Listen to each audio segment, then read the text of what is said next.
ધોરણ 12 વિષય અંગ્રેજી unit 1 read 2 sunrise on the Kanchenjunga exercise.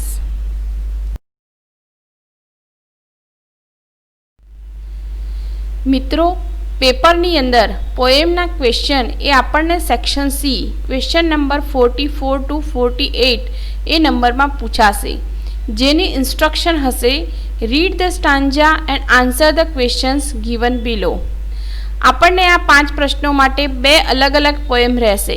પહેલા 3 ક્વેશ્ચન એ બીજી પોએમના હશે અને પછીના 2 ક્વેશ્ચન એ બીજી પોએમમાંથી હશે. મિત્રો, આજે આપણે યુનિટ 1ની રીડ 2 પોએમ છે the sunrise on the Kanchenjunga એના ક્વેશ્ચન આન્સર્સને સમજીશું.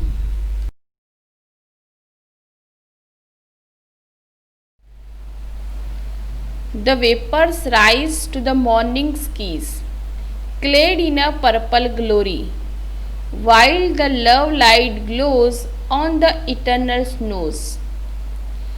The vapors rise to the morning skies. Vapors એટલે ધુમ્મસ. To the morning skies એટલે સવારના પરોઢમાં. જે ધુમ્મસ clad in a purple glory એટલે કે જાંબલી રંગથી ઢંકાયેલા ઝાકળથી ભરેલો છે તે ઉપર આકાશમાં ઉઠી રહ્યો છે. While the love light glows on the eternal snows. Love light glows એટલે કે પ્રેમના જેવો સૌમ્ય પ્રકાશ એ સદીઓથી સ્થિર થયેલા શિખરો ઉપરના બરફ ઉપર પ્રકાશિત થઈ રહ્યો છે.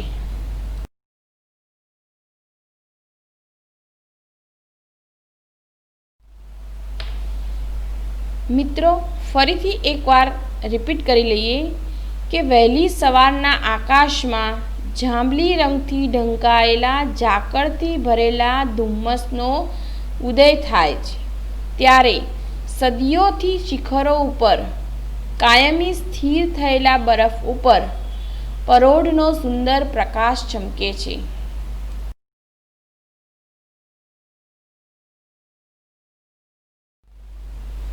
Upon the summits hoary and the Himalayas queen, calm and serene, returns the heaven's greeting.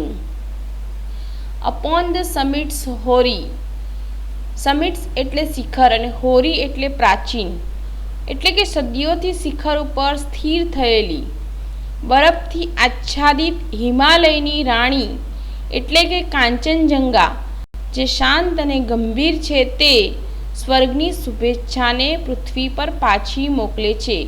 Returns the heavens greeting.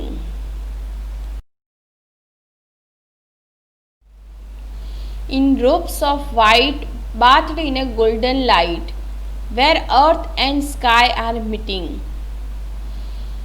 હિમાલયની રાણી જે શ્વેત વસ્ત્રોમાં સજ્જ છે, રોબ્સ ઓફ વ્હાઇટ, અને બાથ્ડ ઇન અ ગોલ્ડન લાઇટ એટલે કે સોનેરી કિરણોથી સ્નાન કરેલી તે પૃથ્વી અને આકાશના મિલન સ્થળે દેખાય છે. Where earth and sky are meeting.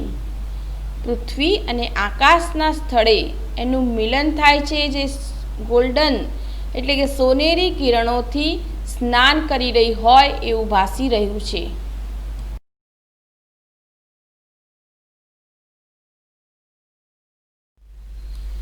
મિત્રો, અહીં આપેલા ક્વેશ્ચન એ તમારે મહાવરા માટે નોટબુકમાં લખવા. ફર્સ્ટ ક્વેશ્ચન છે what is the love light? Answer છે here love light means the early morning rays of the sun. Where does love light glow? How is it? Answer છે the love light glows on the eternal snow.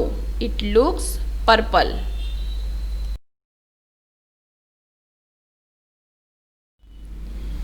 Which word from upon the summits hoary does mean the peak? અથવા બીજો પ્રશ્ન છે find out the similar word of peak and ancient. Answer છે summit means peak એટલે કે ટોચ and hoary means ancient પ્રાચીન. What does the poet call Kanchenjunga? Or what is Kanchenjunga called? How is it? Or which adjectives are used for Kanchenjunga? Answer છે the poet calls Kanchenjunga as the Himalayas queen. Kanchenjunga is called the queen of Himalayas. Next question છે એનો answer છે it is very calm and beautiful. Calm and beautiful both are the adjectives for the Himalayas queen.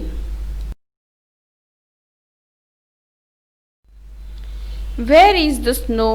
The snow is upon the summits hoary.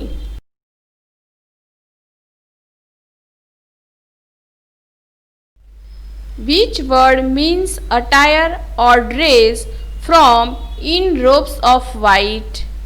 Answer છે from in robes of white. Robe means attire and dress.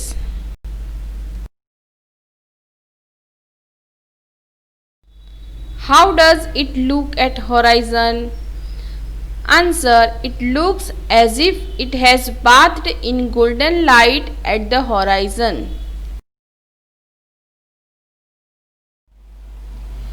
And the morning dews and mellow hues paint her cheeks with fairy fingers.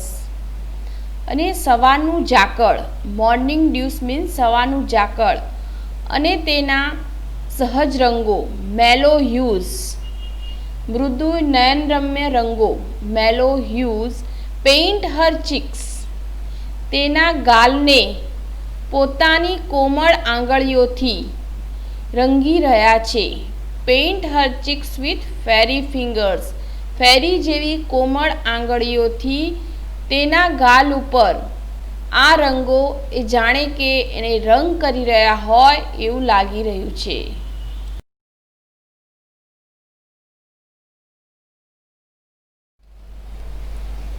While over the rills and the sun-kissed hills, the love light gently lingers. જ્યારે નાના ઝરણાઓ ઉપર, over the reels, નાના ઝરણાઓ ઉપર, and the sun kissed hills, અને સૂર્ય દ્વારા આલિંગન અપાયેલી ટેકરીઓ ઉપર, the love light gently lingers, મૃદુ પ્રકાશ, લવ લાઇટ મૃદુ પ્રકાશ, જેન્ટલી લિંગર્સ જાણે કે ચારે બાજુ પ્રસરી રહ્યો હોય એવું લાગે છે. ફરીથી એકવાર, જ્યારે નાના ઝરણાઓ ઉપર અને સૂર્ય દ્વારા આલિંગન અપાયેલી ટેકરીઓ ઉપર મૃદુ પ્રકાશ ચારે બાજુ પ્રસરી રહ્યો હોય એવું લાગે છે.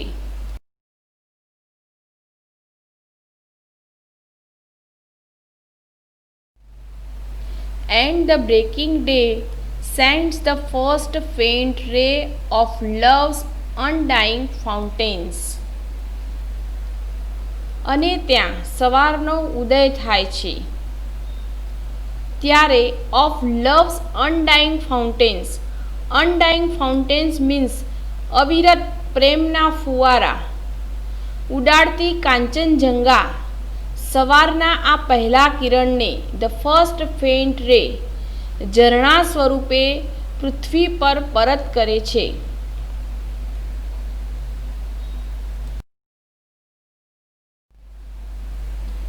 While the heart feels the thrills of the voice from the hills and the soul that dwells in the mountains.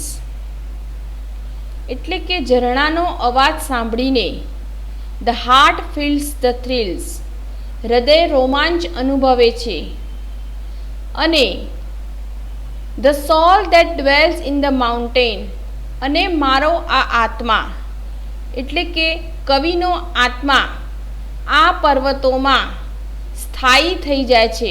Dwells એટલે કે ત્યાં જ રહી જાય છે, ત્યાં સ્થાયી થઈ જાય છે.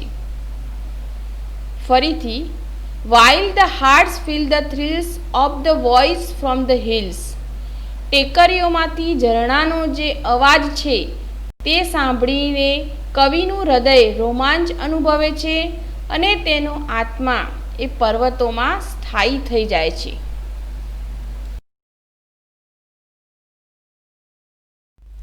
What are her cheeks painted with?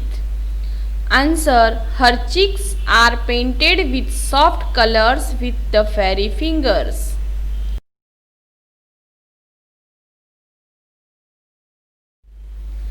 What does the heart feel when? The heart feels thrills or excitement in the morning.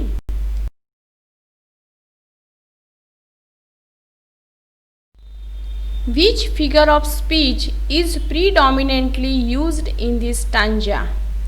Answer છે પર્સોનિફિકેશન. મિત્રો, ફિગર ઓફ સ્પીચ એટલે કે અલંકાર. આ કાવ્યની અંદર કવયત્રીએ આખી પોએમમાં હિમાલયાને ક્વીન તરીકે સંબોધી છે, એટલે કે તેને સજીવ બનાવી છે. એટલા માટે આ કાવ્યમાં સજીવારોપણ અલંકાર જે છે, જેને ઇંગ્લિશમાં ફિગર ઓફ સ્પીચ કહેવાય છે, તેનો ઉપયોગ થયેલો છે. Find out the rhyming pair from the stanza. Answer છે dews hues, fingers lingers, rills hills, fountain mountain, thrills hills, day ray. મિત્રો, ઘણા બધા કાવ્યોની અંદર વાક્યના અંતમાં આ રીતે સરખા લય કે પ્રાસ ધરાવતા શબ્દો આપેલા હોય છે.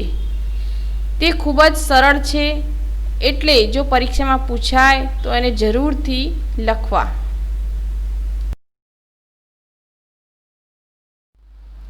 Thanks for watching this video. તમને અમારો આ વિડીયો જો પસંદ આવ્યો હોય તો તેને લાઈક અને સબસ્ક્રાઈબ જરૂરથી કરશો, અને હા, તમારા મિત્રોને પણ શેર કરશો. તમને જો કોઈ ક્વેરી હોય તો નીચે આપેલ કમેન્ટ બોક્સમાં જરૂરથી કોમેન્ટ કરજો. Thank you again.